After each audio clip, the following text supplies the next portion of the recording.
Starting today, inmates in Missouri prisons are no longer allowed to receive books purchased by family or friends. Reagan Trolio joins us live in Springfield to explain this new policy set in by the Missouri Department of Corrections. Reagan. Good morning, Anna. Well, although this jail is run by the county, it still has similar policies like this one from the Department of Corrections or the DOC. And I talked to a prison advocacy group, and their founder says that this is just another policy change that's ripping away prisoners' rights. We also think, this is a way that I could send something to my loved one to let him know I'm thinking of him.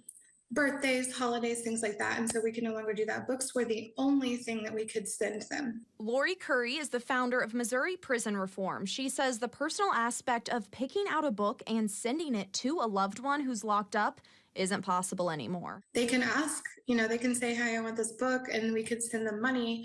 What I'm being told from people inside prisons right now is they have not been told how to order books, and the opportunities that they have in place right now to order books is extremely limited. And I reached out to the Department of Corrections to see why they changed its policy. Turns out it's because inmates sneak in drugs inside books just like this one. But some don't agree with that. Contraband is brought in by people who work in prisons, Missouri Department of Corrections staff, medical workers, vendors.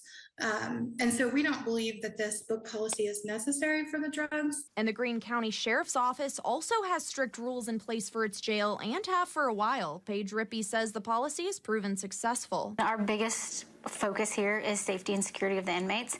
And we obviously wouldn't want any type of contraband to come in to where, say it was a controlled substance, come in and a whole unit be exposed to where we have overdoses. Advocates say the DOC already banned all physical mail from prisons last year, and now with the book ordering policy changing, more barriers could be put up over time. Our fear is that things will continue to be taken away from people in prisons and the people that love them.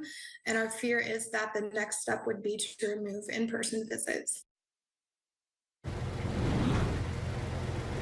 And in a statement, the DOC said it is trying to save lives. This is because offenders have died from these drugs that have been smuggled in. Now, if you would like to learn more information on what this policy change entails or hear more about the DOC's decision to do so, visit this story on our website. But for now, live in Springfield, I'm Reagan Trolio, KY3 News. Reagan,